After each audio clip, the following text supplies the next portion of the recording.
Assalamualaikum warahmatullahi wabarakatuh. Kami dari kelompok 2 akan mempresentasikan tentang audit piutang. Sebelumnya kami akan memperkenalkan diri terlebih dahulu. Nama saya Tika Dwi Putri dengan NIM 220107-2046 dan rekan saya Cutri. Saya Cuti Zarman dengan NIM 2201071003 dengan nomor absen 02. Dan rekan saya Sophia. Perkenalkan, nama saya Sofia Malpisa dengan NIM 2201072069 dengan nomor absen 29 dan rekan saya Diaul. Saya Dia Ulisania dengan NIM 2201072009 nomor absen 10. Selanjutnya Fajar. Saya Fajar Rizky Sasana dengan NIM 2201072012 dengan nomor absen 11. Baik, kami langsung saja masuk ke dalam materi yang akan kami jelaskan. Icu, tolong diberikan presentasinya. Bentar.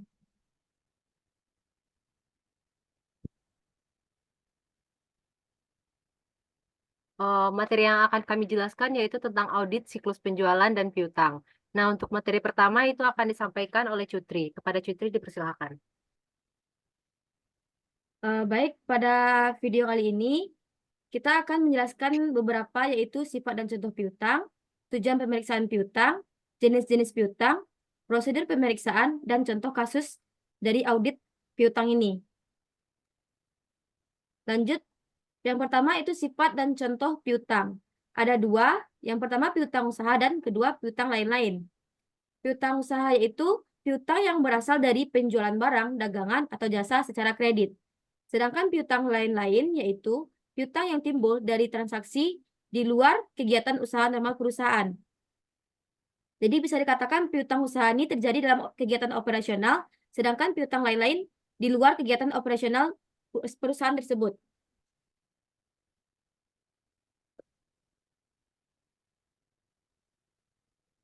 Nah, selanjutnya contoh perkiraan yang biasa digolongkan sebagai piutang. Yang pertama piutang usaha, yang seperti yang dijelaskan tadi. Yang kedua wesel tagih. Wesel tagih ini berbeda dengan piutang usaha. Biasanya wesel tagih ada bunganya dan juga ada jatuh tempo. Yang ketiga piutang pegawai. Piutang pegawai ini biasanya terjadi ketika pegawai meminjam uang perusahaan. Dan selanjutnya piutang bunga, yaitu beban bunga yang harus perusahaan bayar itu. Selanjutnya uang muka atau biasanya akunnya itu pendapatan diterima di muka dan pendapatan itu masuk ke bagian piutang. Selanjutnya uang jaminan tidak jauh beda dengan uang muka, itu uang jaminan itu bisa menjadi piutang karena jaminan akan suatu ketika akan dibayarkan oleh perusahaan. Selanjutnya piutang lain-lain dan allowance for bad debts. Selanjutnya akan dijelaskan oleh Fajar Rizky Sasana. Terima kasih Cutri. Itu selanjutnya ada materi tentang jenis-jenis piutang. Itu jenis-jenis piutang itu ada beberapa jenis piutang. Itu ada piutang usaha dan piutang lain dan piutang wesel. Baik, sebelum masuk materi selanjutnya itu saya akan jelaskan tentang jenis-jenis piutang itu. Yang pertama ada piutang usaha. Piutang usaha itu adalah jumlah uang yang harus diterima oleh sebuah perusahaan dari pelanggan ataupun pihak lain sebagai pembayaran barang atau jasa yang telah disediakan oleh perusahaan tersebut. Dan selanjutnya itu ada wesel tagih atau piutang wesel.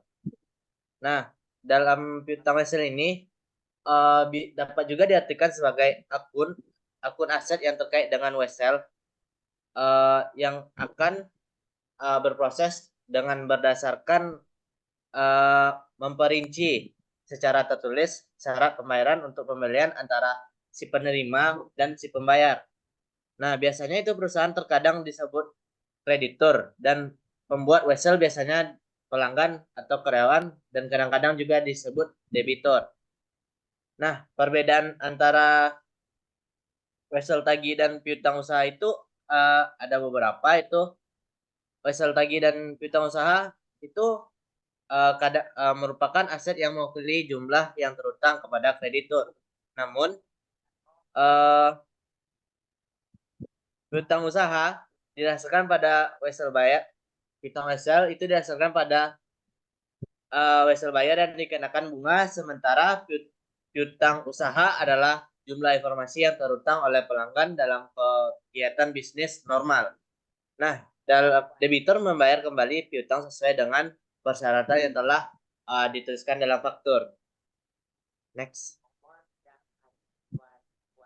Selanjutnya akan dijelaskan oleh Atika. Baik, saya akan menjelaskan tentang tujuan pemeriksaan piutang.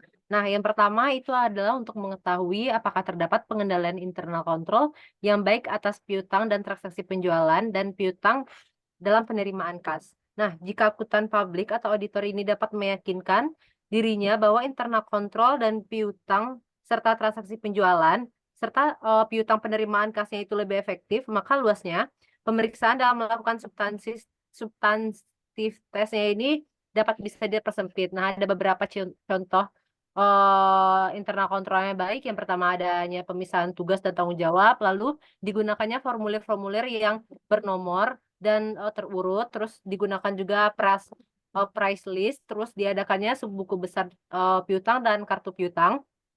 Terus setiap akhir bulan itu akan dibuatkan aging schedule sesuai dengan umur piutang. Dan setiap akhir bulan itu juga jumlah saldo piutang itu akan dibandingkan dengan jumlah saldo piutang menurut buku besar. Nah, itu beberapa contoh internal kontrolnya baik. Lalu yang kedua itu ada untuk memeriksa validasi atau keabsahan dan authenticity atau keautentikan dari piutang. Nah, ini nih validasi ini maksudnya yaitu apakah piutang itu sah, masih berlaku dalam artian dia diakui oleh yang mempunyai utang. Lalu authenticity ini maksudnya adalah apakah piutang itu didukung oleh bukti-bukti yang ada seperti sales order, delivery order yang sudah ditandatangani oleh pelanggan sebagai bukti bahwa pelanggan ini telah menerima barang yang dipesan. Nah, lalu yang ketiga itu ada untuk memeriksa collectibility atau kemungkinan tertagihnya piutang dan cukup tidaknya perkiraan allowance for bad debts atau penyisaan piutang tak tertagih. Nah, ini maksudnya adalah kemungkinan tertagihnya piutang ini harus disajikan di neraca sebesar jumlah yang diperkirakan untuk bisa ditagih. Karena itu adalah jumlah yang karena itu adalah jumlah perkiraan yang tidak bisa ditagih harusnya dibuatkan penyisihan dalam jumlah yang cukup. Selanjutnya itu ada untuk mengetahui apakah ada kewajiban bersyarat atau contingent liability yang timbul karena pendiskontoan wesel tagih atau not receivable. Nah, jika perusahaan itu mempunyai wesel tagih yang didiskontokan ke bank sebelum tanggal jatuh temponya, maka pada tanggal jatuh tempo itu neraca harus diungkapkan adanya contingent liability yang berasal dari pendiskontoan wesel tagih tersebut. Karena jika pada tanggal jatuh tempo si penarik wesel tidak sanggup melunasi wesel tersebut ke bank, maka perusahaan yang mendiskontokan wesel tersebut harus melunasi wesel tersebut dengan bunga yang ada. Lalu untuk memeriksa apakah penyajian piutang di neraca sesuai dengan standar akuntansi yang berlaku umum di Indonesia, SAK dan SAK etap. Nah, ini nih kalau menurut standar akuntansi keuangan yaitu ada piutang usaha, wesel tagih dan piutang lain-lain ini harus disajikan secara terpisah dan diidentifikasi secara jelas. Lalu piutang dinyatakan sebesar jumlah kotor tagihan dikurangi dengan taksiran jumlah yang tidak dapat ditagih. Lalu saldo kredit piutang individual jika jumlahnya material harus disajikan dalam kelompok yang berkewajiban dan jumlah piutang yang dijamin itu harus diungkapkan dalam catatan atas laporan keuangan serta kewajiban bersyarat dalam hubungan dengan penjualan piutang yang disertai dengan perjanjian untuk dibeli kembali. Selanjutnya next.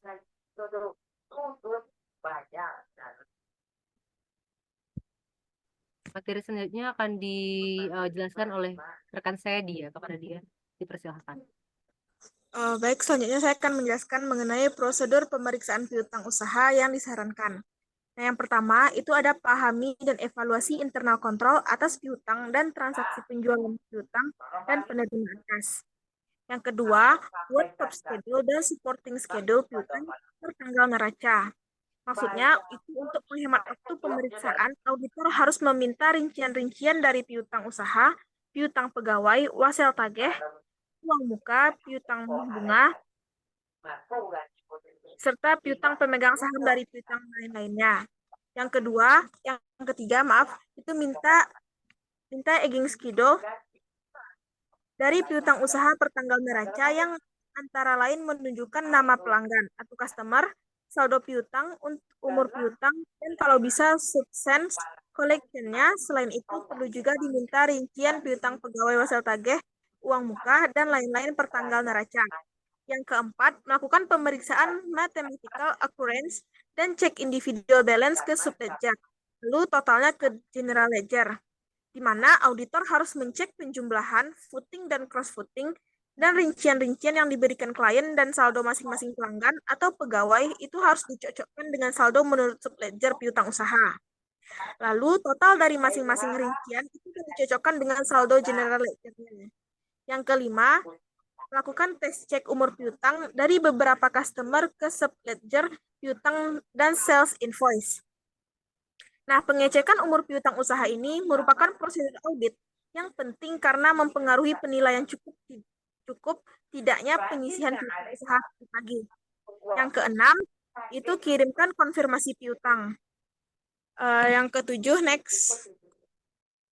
Selanjutnya, prosedur pemeriksaan piutang juga pemberian scan correction dengan memeriksa buku kas seperti penerimaan kas untuk sudah tanggal neraca hingga mendekati tanggal penyelesaian pemeriksaan lapangan atau audit field work. Nah, di sana juga diperhatikan bahwa yang dicatat sebagai subscans collect yang berhubungan dengan penjualan dari periode yang sedang diperiksa. Nah, prosedur yang selanjutnya yaitu memeriksa apakah ada wasel tagih atau notes receivable yang didiskontokan untuk mengetahui kemungkinan adanya kontingen liability. Selanjutnya, memeriksa dasar penentuan allowance for debt dan pemeriksaan apakah jumlah yang disediakan oleh klien sudah cukup dalam arti tidak terlalu besar dan tidak terlalu kecil.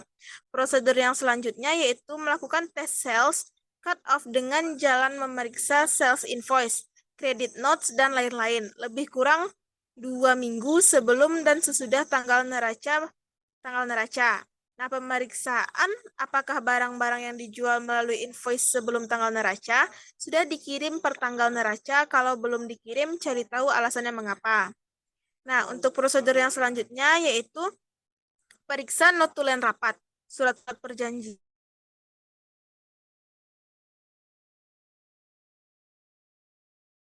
Jika ada piutang yang dijadikan sebagai jaminan. Prosedur yang selanjutnya, next.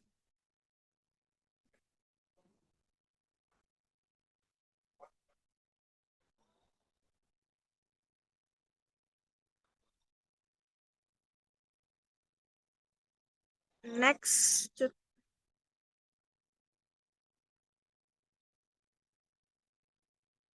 Nah, untuk prosedur yang selanjutnya yaitu ada pemeriksaan apakah penyajian piutang sesuai dengan standar akuntansi keuangan di Indonesia berdasarkan SAK, ETAP, atau IFRS. Dan yang ke-13, prosedur yang terakhir yaitu tarik kesimpulan mengenai kewajiban saldo piutang yang diperiksa. Baiknya, selanjutnya yaitu penjelasan kasus mengenai piutang usaha itu akan dijelaskan oleh Sofia. Kepada Sofia dipersilakan.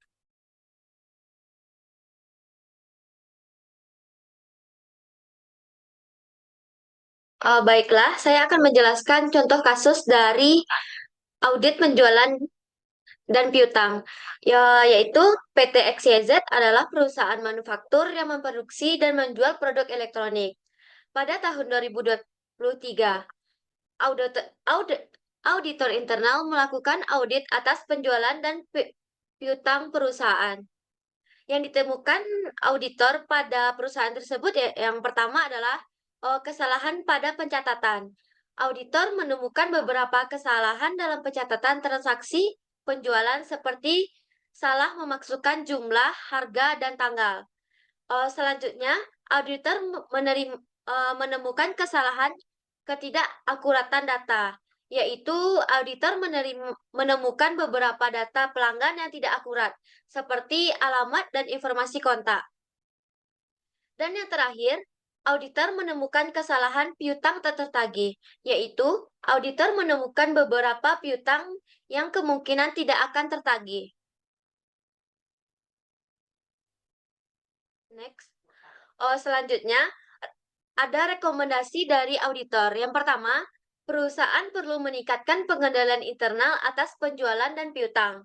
Yang kedua, perusahaan perlu melakukan rekonsiliasi bank dan piutang secara berkala. Yang selanjutnya, perusahaan perlu melakukan peninjauan dan pengawasan internal atas penjualan dan piutang. Untuk tindak selanjutnya, yaitu perusahaan telah menerima rekomendasi audit sedang dalam proses implementasi. Selanjutnya, perusahaan telah melakukan pelatihan kepada karyawan mengenai pengendalian internal atas penjualan dan piutang. Dan perusahaan telah meningkatkan sistem informasi untuk penjualan dan piutang. Kesimpulan dari kasus di atas adalah audit penjualan dan piutang membantu perusahaan untuk mendeteksi dan mencegah salah saji.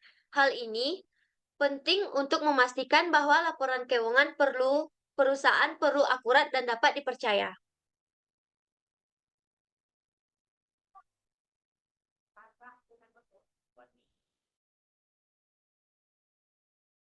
Baiklah, dengan berakhirnya presentasi yang disampaikan oleh Sofia, maka berakhir pula penjelasan kami tentang audit piutang. Kami kelompok 2 mengucapkan terima kasih. Assalamualaikum warahmatullahi wabarakatuh.